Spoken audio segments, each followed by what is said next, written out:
Hablaremos hoy del concepto de poliarquía. Este concepto se ha desarrollado en los años 60 y 70, básicamente por un politólogo muy conocido norteamericano, llamado Robert Dahl, pero ha tenido un amplio consenso, ¿no?, entre sus pares, y hoy hablamos de poliarquía como una forma moderna de democracia. Primero, ¿por qué la necesidad de establecer este concepto?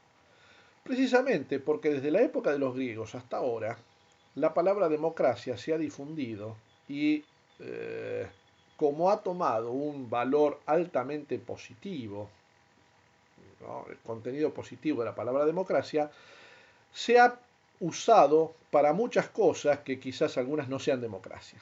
Entonces, todos los regímenes que quieren ser considerados buenos se llaman a sí mismos democracia, más allá de que lo sean o no. Entonces, ¿qué ha pasado? Precisamente para diferenciar o para ver cuáles de estas democracias son democracias en realidad, se estableció o se creó este concepto de la poliarquía. ¿Qué fenómeno pasó en el siglo XX en el mundo? Lo que pasó es que hubo olas democratizadoras, ¿no? Esta es la tesis de Huntington, ¿no?, que hubo tres grandes olas democratizadoras, siglo XIX, siglo XX, interrumpidas por algunas olas o contraolas contrarias a la democracia. Pero digamos, llegado a fines del siglo XX, tenemos que la palabra democracia, que antes era usado por muy pocos estados se denominaban democracia, ha sido utilizada ampliamente por casi todos los estados del mundo. O sea, casi todos los estados, salvo pequeñísimas excepciones, se dicen que son democracias. El tema es ver cuál es la realidad de estas democracias, cuáles son democracias en realidad. Y para eso Robert Dahl creó el concepto de poliarquía. La poliarquía implica una serie de reglas o instituciones que se deben dar en un sistema político para ser considerado democracia. Entonces él propone, de alguna manera, dejemos de usar democracia, usemos la palabra poliarquía. Muchos hablan de la poliarquía como un concepto, lo llaman un concepto instrumental de la democracia, ¿no? Porque sirve para comparar y analizar cuáles democracias lo son y cuáles no. Algunos llaman un concepto procedimental, porque sirve para este procedimiento, para entender cuáles son democracias y cuáles no. Dahl establece que la democracia actual ha sufrido una larga transformación, ¿no?, que viene desde la Grecia clásica, ¿no? Y esa democracia tiene tres grandes tradiciones, para resumir, ¿no? Primero, la tradición clásica romana y griega. Básicamente la idea de la democracia viene de Grecia, ¿no? Pero no solo esto. El segundo, la segunda corriente que llega y fortalece o le da argumentos a la democracia es el cristianismo. El cristianismo lo que aporta es lo que se llama el principio categórico de igualdad. Esa idea de que todos los hombres, porque tienen igualmente alma, son iguales. Este criterio de igualdad, que parte de la idea protocristiana, de los primeros tiempos del cristianismo, quizás viene de antes de los estoicos, es una base importante para el funcionamiento de la democracia, es decir, todas las personas son iguales, ¿no? Pero además, un tercer aporte al concepto de democracia viene de los pueblos germánicos que invadieron Europa en la Edad Media. ¿Qué aportan estos pueblos? Estos pueblos aportan un concepto interesante, la lógica de la igualdad política. ¿Qué significa esto? No solo que los hombres son todos iguales, sino que tienen todos igual derecho a gobernar, ¿no? Y esto es importante porque los pueblos germánicos aportan esta idea de que cualquiera puede ser gobierno. El que manda no es ningún ser especial, sino uno más del pueblo que ha sido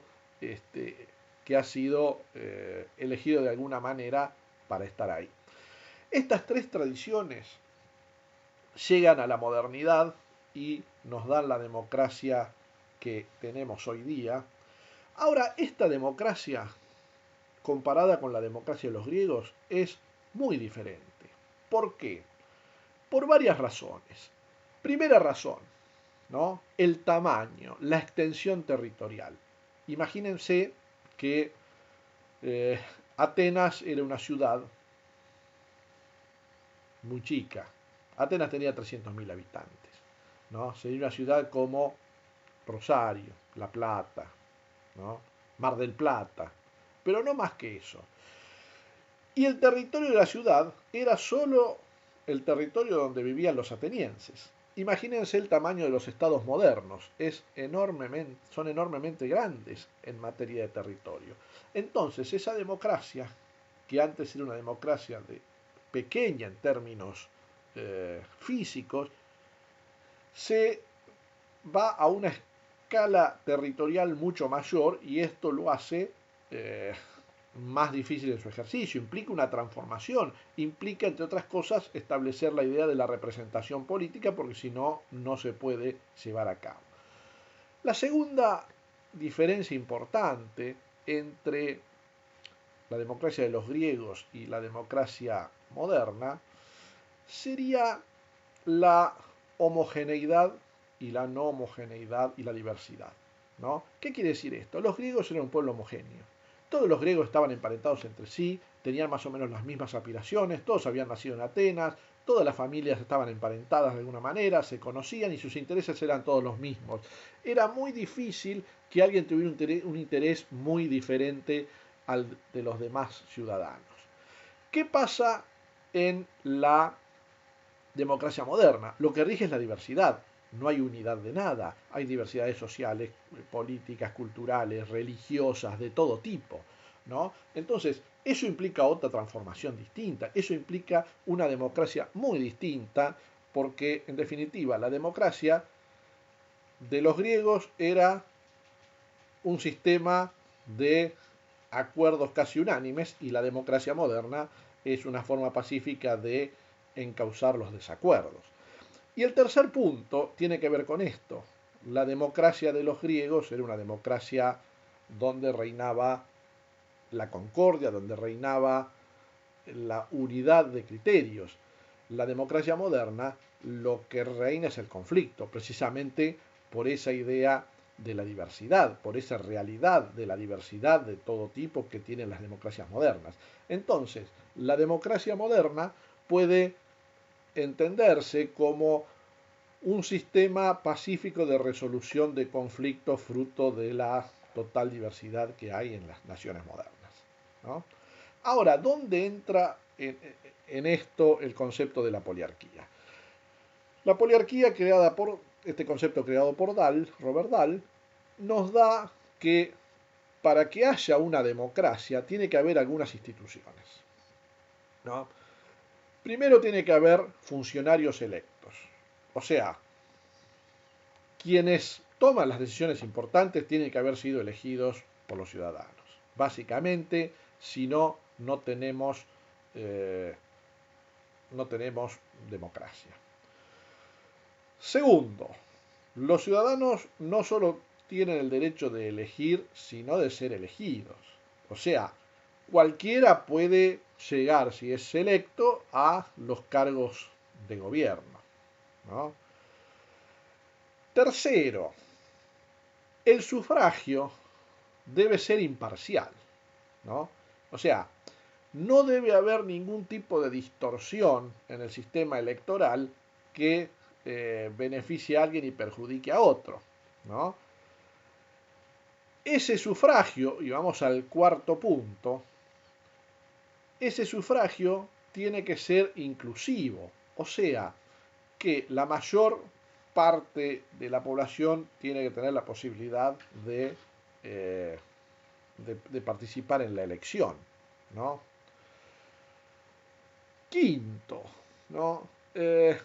Tenemos que tener la posibilidad de oponer a las decisiones, de oponer, los ciudadanos tienen que tener la posibilidad de oponerse a las decisiones de gobierno. ¿Qué quiere decir esto?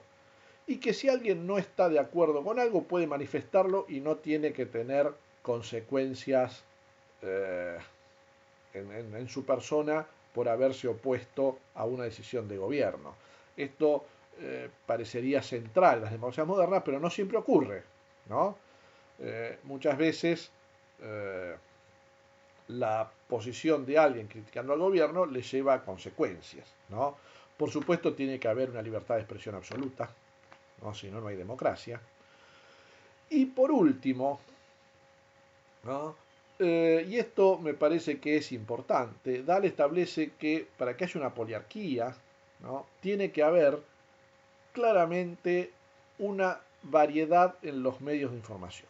O sea, nadie puede monopolizar la información. El acceso a la información debe ser variada, debe haber una libertad absoluta de generar información, debe ser diversa y los ciudadanos deben tener acceso libre a esa variedad de fuentes de información. ¿Qué pasa con esto? Si no tenemos esto, eh, no tenemos una de las instituciones más importantes de la poliarquía, ¿no? Entonces, con estos instrumentos, con estas instituciones, como las llama Dahl, las instituciones de la poliarquía, lo que podemos decir es que hoy día podemos reputar de democracia aquel régimen político en que se cumplen o se dan estas 7 u 8 instituciones, ¿no?, que acabo de mencionar. Si no se dan esas instituciones, bueno, no es una democracia plena, ¿no? Esto sería el concepto. Y este es el concepto para lo cual fue creado el término poliarquía. ¿Para qué? La poliarquía no es otra cosa que este instrumento, este concepto teórico que nos permite aplicar este concepto hacia a un estado determinado, una sociedad determinada, y en función de la comparación con estas instituciones y la realidad, determinar, bueno, ¿es realmente una democracia o no? ¿Es una poliarquía o no? ¿No? Entonces, por eso es tan importante el concepto de poliarquía. Recapitulando y resumiendo esta idea.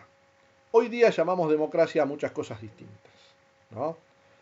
Estas cosas distintas por ahí nos confunden porque puede haber, y de hecho los hay, regímenes que se dicen democráticos pero no lo son.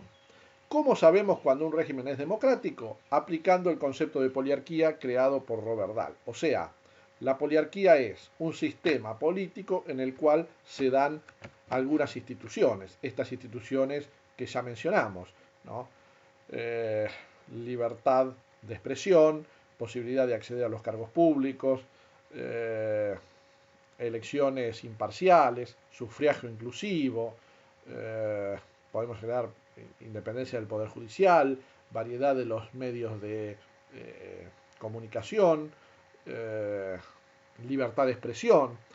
Entonces, si en una sociedad se dan todas estas instituciones y funcionan, perfectamente podemos decir, bueno, esta sociedad es una poliarquía, o sea, es una democracia moderna. Como usamos este concepto de poliarquía como un instrumento para analizar las formas de gobierno actuales, podemos decir que ese es un concepto procedimental, como se dice, para establecer cuáles son democracias y cuáles no.